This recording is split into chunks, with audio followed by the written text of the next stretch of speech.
can I invite James now from Rhythm Foundation to introduce the next speaker? James, you can also mention something about rhythm and then introduce the speaker, Dr. Madhavi. Yeah. Over to you, James. Thank you very much, Doctor, and good evening to all. I'm James Raj, the Program Manager of the Foundation, and I take this opportunity also to invite our new HOD, Ms. Shanti Periyasamy, who is also in this discussion. And I think it is a great opportunity to be here and to listen to all these amazing SSC practices. And Rhythm Foundation is the social impact organization of the QI group of companies. And we are into a lot of community development approach, working very closely with our partners globally. And we also have two flagship programs based in Malaysia. One is the Girls Empowerment Program called Maharani, and also a school for special needs kids called Tarana. And we have been engaging with our partners, for the past 10 over years, and we have embarked into a lot of community development activities, empowering women, children, youth, and so forth.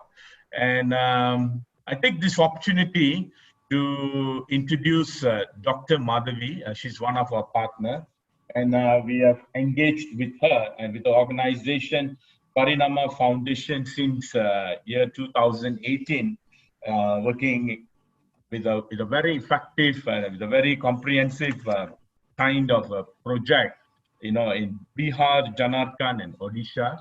And they have also embarked into a very interesting project, which I believe she would be able to explain well.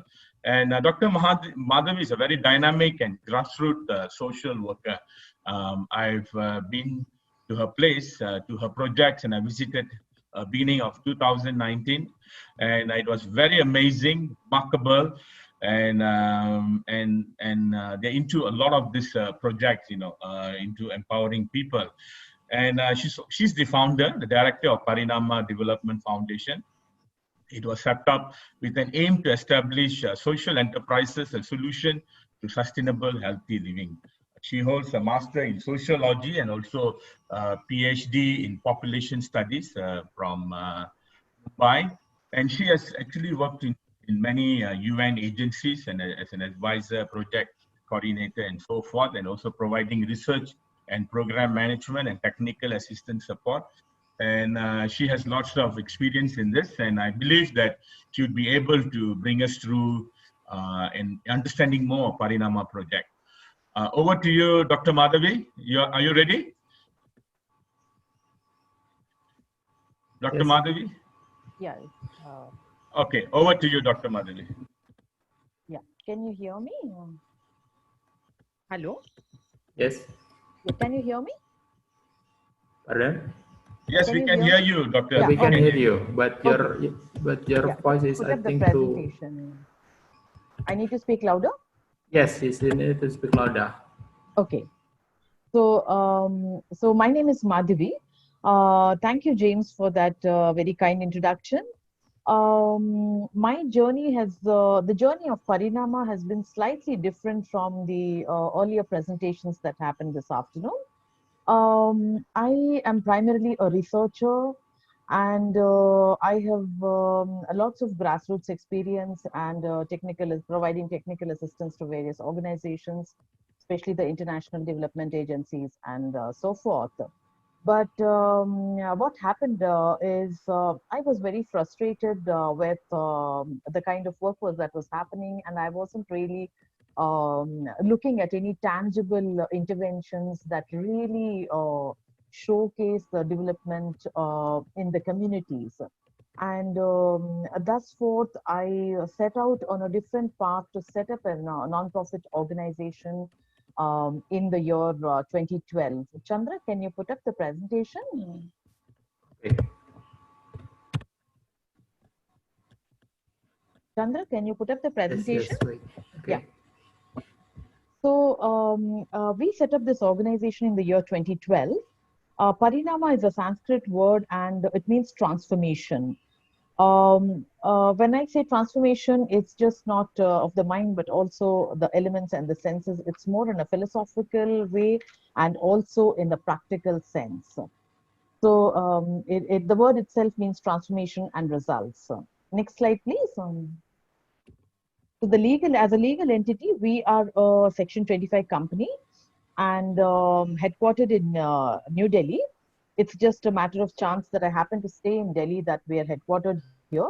But our work right from the beginning has started off in Eastern India.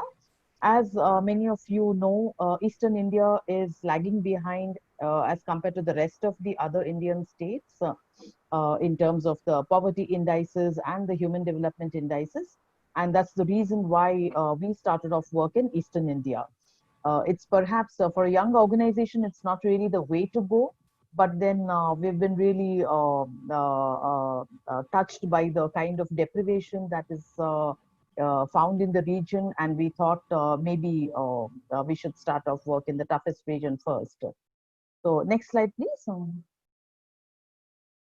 So as I said, the aim of this organization was, the vision was to assist the poor and marginalized communities in India and enable a social transformation. So because of my research background and interaction with both the development agencies and the grassroots initiatives, there was a lot of insight that was drawn from the educational background and the research background itself. So very from the beginning, we were very conscious of the fact that we need to ensure social justice, and and also to have a very participatory and community welfare oriented work, and and also with a very clear conscience from a gender and social equity dimensions as well. Next slide, please. Yeah, these are some of the key focus areas that Parinama is working on. We started off with the skill development program initially in the year 2012. And we continued with, again, I come from the health sector and I work with a number of organizations from the health sector in the encompassing issues like child and maternal health and HIV, AIDS, and so on. And therefore, although we started off work with the skill development agencies, with the skill development micro enterprises, we combined it with a very heavy emphasis on the maternal health and child health as well, right from day one. We use the captive audience from the garment manufacturing micro enterprises to address issues on maternal health as well. And that was kind of a departure from regular social development organizations and grassroots organizations. The reason why we started off with skill development was also very strange, because when I was in the health sector, a lot of the women at the grassroots level were always asking for money. And they said if they have money, they would access better maternal health services, better nutrition, and so on, and better nutrition for the children as well. And that got me setting off to the path that realization that you need to put money in people's hands. And that's when we said a micro enterprise that will enable women to not just work there, but also earn some income for themselves, would yield to better health and better education for their children. So that's how we got working on these. And then we moved on to many other areas. For example, this digital literacy was something that we started off. Again, demands from the community were many. So while we were doing garment manufacturing, sewing micro enterprise is again seen as a very Victorian kind of an enterprise, and women are able to do much more than just doing, sewing garments is seen as really a kind of a Victorian age model that we are promoting. So we wanted to shed that image of that traditional mode of working. So we moved on to many other areas. In the year 2018, with the support of Rhythm Foundation, we had ventured into very interesting areas which were a takeoff from the earlier work and also building a lot on the earlier work that we've done. And these are the scale up projects, and also a scale up as in many ways actually, a scale up of the strategies, of the goals, and of the programs as well. So this is all thanks to Rhythm Foundation, and then from now on I'll be presenting actually the Rhythm projects. Next slide, please. Yeah, so these are some of the strategies that we have been adopting right from day one. Again, as I said, I'm a sociologist and a population scientist. So, participatory research is something that we've been talking all along, and facilitating, social mobilization is something that we've been talking all along. And interpersonal communication is one of the strategies that we've used to communicate on HIV/AIDS, on family planning, and many other sensitive areas within the health domain. So we use the same strategies and the same kind of ideas to implement our work in the field of micro enterprise development as well. So one of the first things, because since we were working in remote areas and also with the communities with whom we never had any connection, the first step that we had adopted was the social mobilization and the community mobilization. So initially, we started off talking to very small groups of women and around the micro enterprise locations, and had very,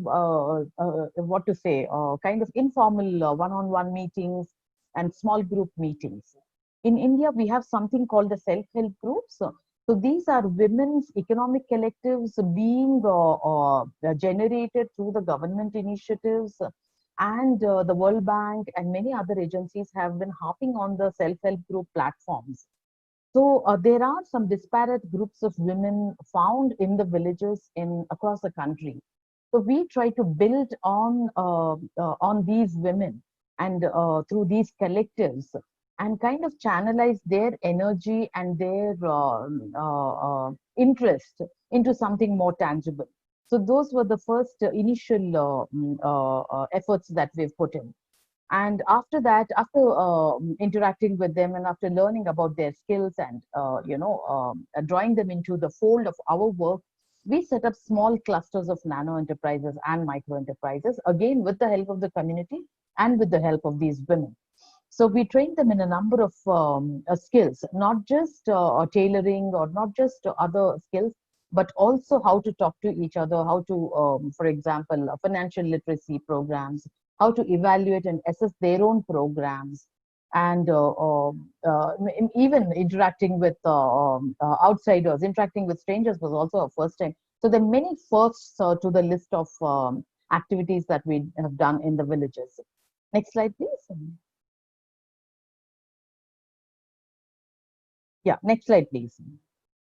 So we are talking about social solidarity. I'm coming straight to the SSC principles. We're talking about social solidarity as an organization and also as an enterprise. It's a very strange thing for me to say, because we set up the organization with the nonprofit organization with the motive of with a very clear motive of working for the grassroots, but little did we realize that we are actually venturing into a solidarity economy kind of terminology. That's very, it's a very strange coincidence that we've been talking the same thing, but in very different kind of terms. So as far as coming to the principles of the SSC, socially responsible governance, we are working in the remote areas. Our beneficiary constituency is predominantly economically backward, tribal population, socially excluded and marginalized communities. We're also working in the very hard to reach areas. So none of the areas are well connected to the main towns or main railway stations or airports and so on. So we're working in the very, very remote areas. So our choice of areas itself was with a purpose to really mainstream the ones who are left behind. The second principle, edifying ethical values.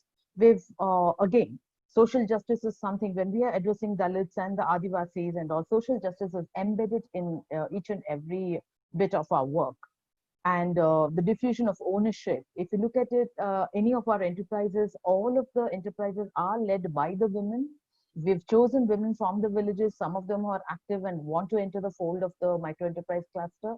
And we've trained them and we have given them the authority and the leadership to lead the enterprise of their own.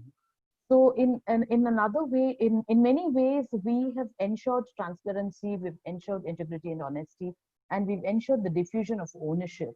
I think that this is again a first, I would like to say, where grassroots leadership is something that has been enabled by us, not just through a few meetings or something, but then the ownership of the cluster and the micro enterprise itself is rests with the women and the women's collectives. The next one, we're talking about the socioeconomic benefits. I'll speak about them later on also. But then the idea of setting up these nano enterprises and the micro enterprises is to create jobs, put money in people's hands, as I said in the beginning, and enable better skills, enable infrastructure and material support. All of this was supposed to ensure a community level socioeconomic benefit. The next thing is ecological conservation. We have been very careful not to use plastic and enabling the least amount of waste that can be generated, whether it's from our garments or whether it's from our mushroom enterprise and our other soap and sanitary napkin enterprises. The last thing is the economic sustainability. As I said, we have enabled the women's collectives to come together, and it is their responsibility, and we have been enabling their capabilities in order to sustain themselves over the long run. We are handholding them over the last few years, but over the long run, we want to ensure that they will be the leaders. Next slide, please. So those are some of the principles where we directly align with the social solidarity economy principles.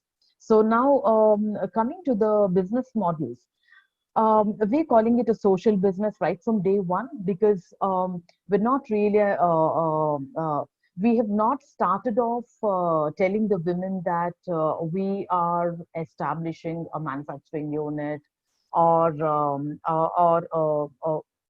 it's a kind of a livelihood enterprise, and where we have started from scratch. So right from day one, it has been an uphill task to identify the marginalized communities, to identify the disadvantaged people, mobilize them, try to learn about what they have to offer and where and what we can and where we can align with them basically for setting up this micro enterprise. So therefore, it's been kind of a social business that we've been trying to establish, where we are enhancing their skills on the one hand, and also enabling a small business on the other hand, wherein they can have small incomes in their hands.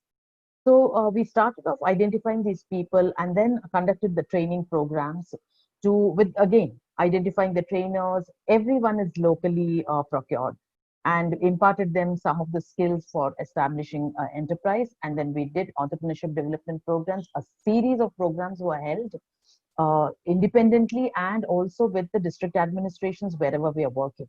And the final thing is to link these products to the markets. Again, facilitating market linkages and trading has been another hallmark where we have been enabling these women to reach out to the markets. As I said, the allied programs on computer literacy, health awareness, and all we have utilized these platforms and these captive audiences who are with us on this journey of establishing the micro enterprises in order to enable a better standard of living and an overall welfare orientation as well. Next slide, please. So these are some of the projects that we are conducting right now. So if you see, actually, a majority of these programs have been supported by Rhythm Foundation, especially the mushroom farming programs, the sanitary napkins and the soap programs in Patna district, and of course the community toilet. And the other enterprises have been with us in Odisha right from day one, but we are scaling them up to a different level and filling in the gaps which were missing earlier on. So this is the kind of scale of the programs that we have in different geographical areas of the eastern region. Next slide, please. Yeah, in order to kind of see that these enterprises stand on their own and are sustained over the long run, we have embarked on a large advocacy and stakeholder engagement initiatives. Because without support from various partners and stakeholders, it is impossible for these enterprises and these clusters to actually survive over the long run. And it's important to build bridges with several stakeholders. For example, the vendors, the government officials, the microfinance agencies, and the district level officials. Even in the Odisha program, in the beginning, very beginning, we are partnering with the government in terms of and the quasi-government agencies for small kinds of support like a building or a land and other kinds of support. So we're following the same process, and we are doing a lot of advocacy with the stakeholders. The basic idea message that we're promoting through these meetings is to position Parinama as a base of a pyramid facilitator for micro enterprise development.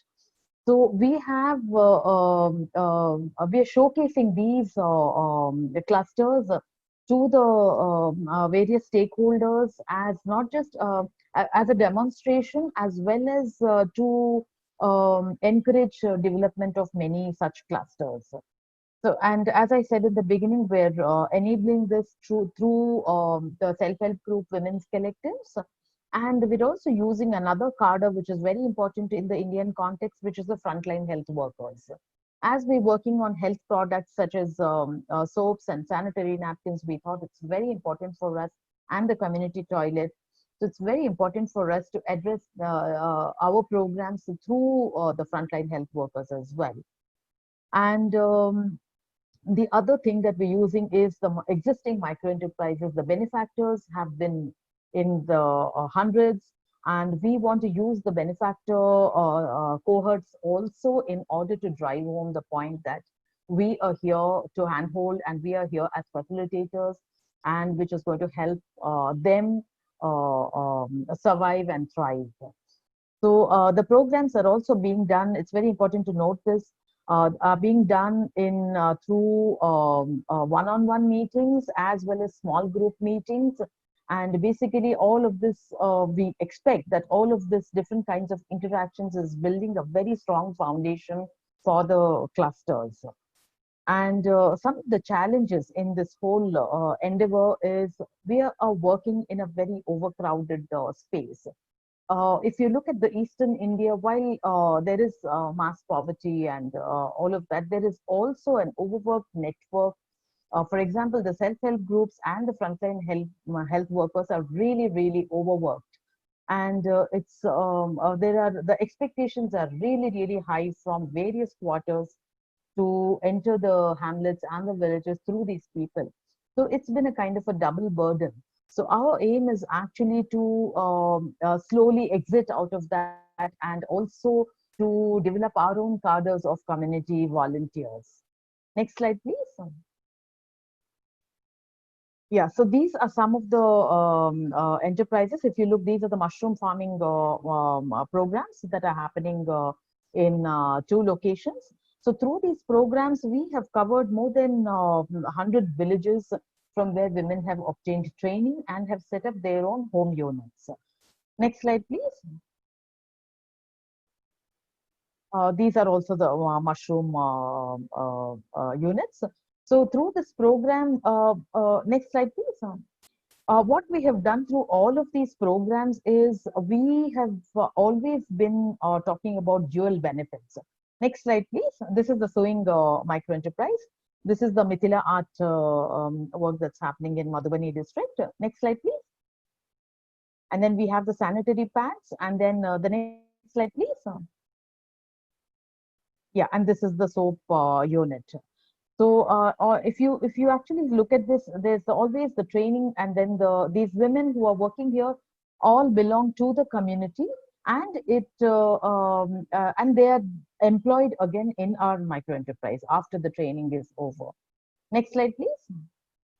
So the idea of training the village women and hiring them as employees of these micro clusters is they have thorough knowledge about the village. They also have a thorough knowledge about the needs of the village and the households thereof. And there is a kind of a dual benefit. One is we are addressing issues of social inclusion, reducing the human barriers. When you enter from maybe Delhi or any other city, there are a lot of barriers in terms of communication, in terms of acceptability in the community, and so on. So we are utilizing the social capital that exists at the base of the pyramid. And on the other hand, we're also enabling entrepreneurship at the base of the pyramid, and the consumer themselves are the owners. So we have consumers and owners under the same umbrella. And I feel that this is a really, really unique initiative that, not initiative, strategy that we have adopted, and it's working really well. So through this, what happens through this is we have improved the self-worth of the women, improved the self-esteem, and we feel that there is a much more wider ripple effect that is seen in better standard of living and better acceptability of the program. Next slide, please. Yeah. So how do we strengthen these businesses? We have been talking about, we've been doing this in three ways. One is, as you have seen, we have an array of products. I don't really know whether that's the best way to do things, but it is just that one thing led to the other. We started off with the garments and then the mushrooms, and then moved on to the Mithila art, and then moved on to soaps and sanitary pads. But then the pathways and the ways in which we're strengthening and the basic strategies are the same. So initially, we want to see that there is an income pathway where the women gain some income through the cluster and through the work of the cluster, and not really individual women. And we've side by side, we're also targeting the individual women sales targets, where the women, some of the women, because I can give you the example of the garment initiative, where not all women move up to a certain quality of garment manufacturing. So the ones who are the best are being used for making the garment, and the ones who are better in communicating with or bargaining or negotiating with the vendors and all, we've been using them as conduits for the sales, meeting the sales targets. And there are some others who are good in participating in exhibitions and other kinds of events where they can display their produce and speak highly about their work. So we're using the different kinds of pathways where the income is generated. Yeah. Dr. Madhavi, sorry to butt in, because time is passing on. Sure. If you sorry to interrupt. I know it's very good. We should have given more time.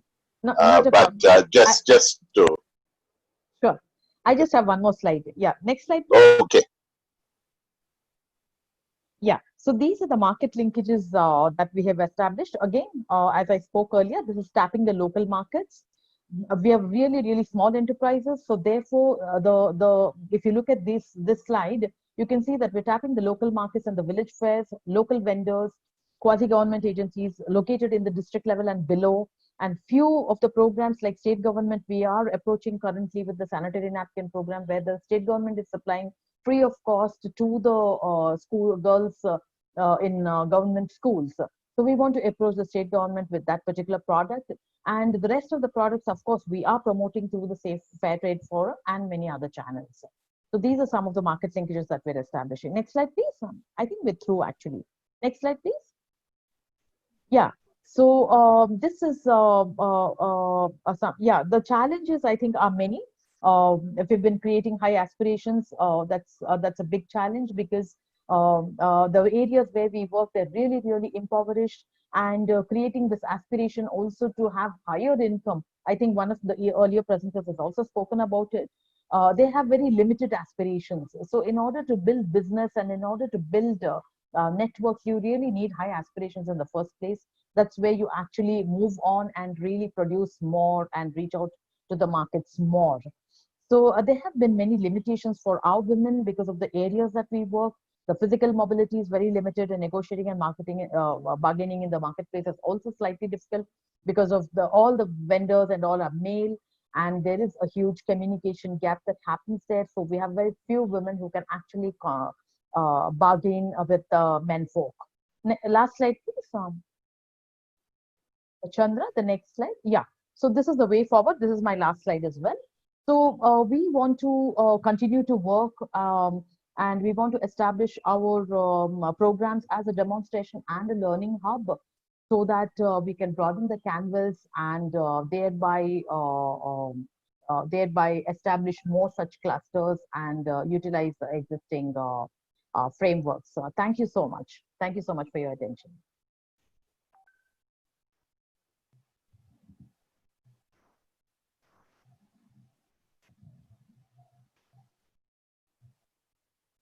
Betul. Any questions? Yeah. I'll give time to Dato' Denison or Dr. Ben. Sorry, I thought I had already intervened. I had not unmuted myself. Sorry. Thank you very much, Dr. Madhavi, and to James for this presentation. And I think it's very comprehensive, and you try to have some creativity in the way you have presented. I think you have certain skills that the academy can promote. I looked at your ability on participatory research as a methodology. I think we could run a webinar on that, or even on self-help groups, similar to how Kumar seemed to have a very strong approach of grassroots community organizing, because I think SFR has set up so many companies and cooperatives and societies where the people are actually running the program themselves. So these are lessons that we can draw on, and I'm sure Dr. Ben will comment afterwards. So thank you very much to both James and to Dr. Madhavi. Now that we have got to hear you, I'm sure ASEC will be very happy to work with you and your team. And also very interesting today, we heard one case from western part of India, which was Bombay. We heard one from the south, and then one from the east. So it's actually like 3 different countries presentation, although from India.